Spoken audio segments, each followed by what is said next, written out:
Europe में नहाने को कुफ्र समझा जाता था। यूरोप के लोगों से सख्त बदबू आती थी। रूस के बादशाह कैसर की जानब से फ्रांस के बादशाह लुइस चहारम के पास भेजे गए नुमाइंदे ने लिखा कि बादशाह की बदबू किसी भी दरिंदे की बदबू से ज्यादा मुतअफ़न है। इसकी एक लौंडी जिसका नाम मोंटिया सबाम था, बादशाह की बदबू से बचने के लिए अपने ऊपर खुशबू डालती थी। दूसरी तरफ खुद रूसी भी सफाई पसंद नहीं थे। मशहूर सियाह इब्ने फजलान ने लिखा कि रूस का बादशाह कैसर पेशाब आने पर मेहमानों के सामने ही खड़े खड़े शाही महल की दीवार पर पेशाब करता। छोटे और बड़े पेशाब दोनों के बाद कोई इस्तंजा नहीं करता। ऐसी गंदी मखलूक मैंने नहीं देखी। ओंदलस में लाखों मुसलमानों को कत्ल करने वाली मलका इजाबेला सारी जिंदगी में सिर्फ 2 बार नहाई। इसने मुसलमानों के बनाए हुए तमाम हमामों को गिरा दिया। स्पेन के बादशाह फिलिप दोम ने अपने मुल्क में नहाने पर मुकम्मल पाबंदी लगा रखी थी। इसकी बेटी इजाबेल दोम ने कसम खाई थी कि शहरों का मुहासरा खत्म होने तक दाखिली लिबास की तब्दील नहीं करूंगी, और मुहासरा खत्म होने में 3 साल लग गए। ये अवाम के नहीं मगरब के बादशाहों और हुक्मरानों के वाक़ियात हैं जो तरीक के सीने में महफूज हैं। जब हमारे सियाह किताबें लिख रहे थे, जब हमारे साइंसदान निज़ाम शमसी पर तहकीक कर रहे थे, इनके बादशाह नहाने को गुनाह करार देकर लोगों को कत्ल करवाते थे। जब लंदन और पेरिस की आबादियां 30 और 40 हजार थी, इस वक्त इस्लामी शहरों की आबादियां 1-1 मिलियन हुआ करती थी। फ्रेंच परफ्यूम बहुत मशहूर हैं। इसकी वजह यही है कि परफ्यूम लगाए बगैर पेरिस में घूमना मुमकिन नहीं था। रेड इंडियंस जब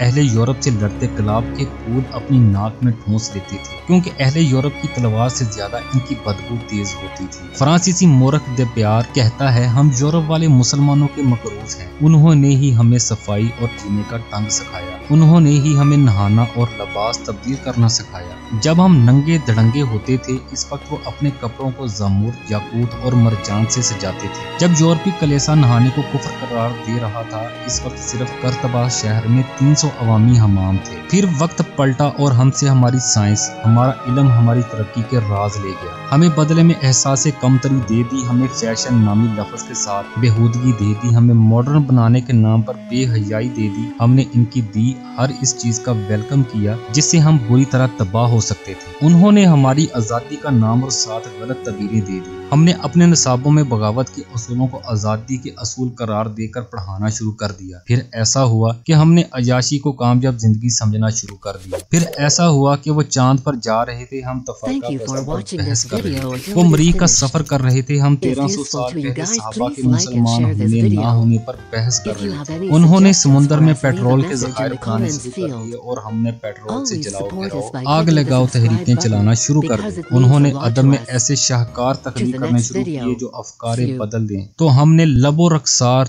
चाय की प्याली, कॉलेज की लड़की लिखना शुरू कर दिया। उन्होंने कुरान को अपनी लेबोरेटरीज का हिस्सा बना लिया और हमने अच्छे कीमती गलाफ बनाना शुरू कर दिए और ताक की सजावट के मुकाबले शुरू कर दिए। उन्होंने उमर फरूक की सादगी अपना ली और हमने अयाशी अपना ली। जब वो अपने बच्चों को जिंदगी की हकीकत सिखा रहे हैं, हम स्कूल, कॉलेज और यूनिवर्सिटी में 1st, 2nd और 3rd पोजीशन लेने के गुर बता रहे हैं। अहले दानिश समझते हैं कि आइंदा जंग मैदान जंग में नहीं, क्लास रूम्स में लड़ी जाएं। और आज हम नई नस्लों को मादियत परस्ती की पट्टी में जों कर पैसे को तरक्की और कामयाबी का इस्तारा करार दे रहे हैं। वो अपने बच्चों को जीना सिखा रहे हैं और हम एक दूसरे से जीतना सिखा रहे हैं। उन्होंने अपनी बेहयाई और ख्वाहिशात के सामान को कम करके वैलेंटाइन डे में जमा कर दिया और हमने इसको मनाने के लिए रोशन ख्याली का नया नारा लगा दिया। जब वो शेक्सपियर और गोयटे के कलाम को इल्हामी रूहानी कलाम साबित करने की कोशिश कर रहे हैं, एंड इसी वक्त हम इकबाल को मुश्किल करार देकर अपनी नस्ल को तन असाज बना रहे हैं। ये है वक्त का पलटा